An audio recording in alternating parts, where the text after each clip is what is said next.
Well, thanks, Mr. Chairman. January 17, we convened a hearing in this room to talk about investing in infrastructure. There was consensus we needed to invest. There were a number of ideas out there that were practical. Here we are 13 months later talking about the same thing. You know, it's time to stop talking and do something. It just, I mean, this is getting absolutely absurd.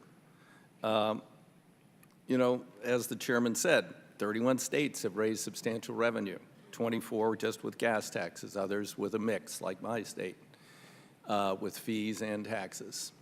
No one has lost their election. No one, for the gutless wonders I work with, no one has lost their election. In fact, in New Jersey, the only two people who lost were two Republican state senators who voted against the gas tax increase. Now, I'm sure it was a coincidence, but it sure as hell didn't help them. But around here, it's like, oh my God, we can't even, I mean, I came out with Penny for Progress to make people think how pathetic they are.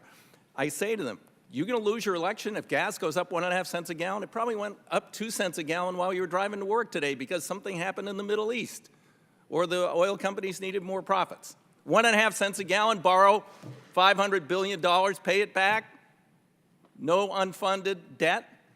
Well, can't do that. Talk to the speaker. Oh, that's a tax increase. Can't do that. We don't increase taxes. Well, if you don't increase taxes, we're not having an infrastructure bill, and we're doing nothing. And we're just sitting here, John. That's all we're doing, sitting here, John, and pretending. That's the reality. You know, P3s have come up. We had a year-long select committee meet on that issue. And at the end, the bipartisan consensus was P3s are a nice tool. And the biggest advocates we had before us from Wall Street and providers, Macquarie and others, admitted they can't do more than 10 to 12% of our infrastructure needs. Because the only places that pay back are in major urban areas and have high volumes of traffic, ironically in blue areas. Those are really the only places that are viable for P3. So that's not a solution, it's a tool. Some say, oh, let's do VMT. Tomorrow? No. Next week? No. This year? No. Maybe 10 years from now. Yeah, we are not ready to go to VMT. So anybody says, oh, let's just do VMT. That's what the speaker has said to me. Oh, I like VMT. If you can put it off into the distant future, oh, we'll do that someday. Meanwhile, the country falls apart. And we're losing productivity, we're wasting fuel, people are damaging their vehicles, you know, and we just can't get there.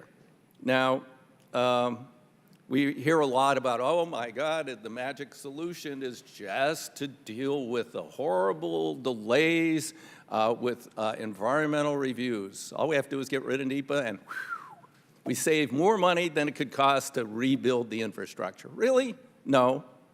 In fact, the one report that people rely on by some guy who works at a hack at a think tank named Hudson quoted reports that actually contradicted his conclusions. They said the biggest problem is funding. It's not the delays. Yeah, you're right. For 4% of the projects that involve federal money, there's 96 over here, 4 over here, it takes a little more than 3 years on average. Because these are huge projects with major impacts that people have concerns about, and it takes a little while to work that stuff through. Maybe we could adopt the Chinese model and say, hey, don't worry about it. I'm knocking on your door. The bulldozer's down the street. It's coming. Your house is gone. Your property's gone. We're building a new highway here. We could adopt that model. In fact, John Mica offered that in a bill a few years ago until I pointed out that allowing the president the authority to waive all laws would allow that to happen. Then Jerry Nadler chimed in and said, oh, this is great, because then we could use illegal immigrants, too, and it'd be cheaper to do the projects. He was kidding, of course. So, no, that's a myth. Yeah, can we improve it more? Have we improved it more? Yes. Are there improvements pending that DOT hasn't adopted? Yes. Are there some other things we could do to tweak it around the edges for these major projects? Maybe, sure, and I'm open to that. But to say this is a magic wand, 93% of the projects get categorical exclusions. There's no delay. There's no evaluation. They're eligible. So let's cut the BS. I mean, seriously. Now, Secretary Chow came yesterday, apparently. I'm sorry I couldn't be here. I had a medical appointment and tried to get here. Drove 120 miles to catch a plane, got canceled, drove 120 miles back, took another plane yesterday, couldn't get here. So, Anyway, she said she came with no solutions or pay-fors. Well, then that means we're dead in the water if she represents the views of this administration. This is not going to come from Congress. You know, the president supports a gas tax. I will stand next to the president. I heard in a meeting where he may have said something about a substantial increase in the gas tax. I've never confirmed that he said that. But I also said in that meeting when one Republican senator said, oh, those Democrats all just attack you, I said, well, if he did that, I would stand next to him. This would be bipartisan. It's been bipartisan in every state. Nobody has lost their election over this. What's the problem? The problem is the Speaker is ideologically opposed to federal investment and increasing taxes in any form, no matter how much it benefits the nation. Ideologically opposed, and the rest of his team, that would be McCarthy and Brady, are following him. Hasn't even been a single hearing in Ways and Means on revenues for the trust fund or infrastructure. And until we see that, until they hold a hearing and we see some progress, we would just be wasting our time over here to move forward or say we're going to move forward with some legislation that isn't going to be paid for or financed.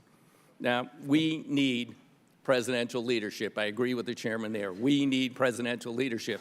And if he would stand up and say he wants a gas tax, Bill would stand on his right, I'd stand on his left, or I'll stand on his left and Bill can stand on his right. I don't care. And we'll be with him. So that's where we're at. That's the truth of it. You've all got some ideas. I haven't read all the testimony yet. I'm sure they're all great ideas. But we have to have real money, plain and simple. Thank you. I'll now turn to Congressman Duncan.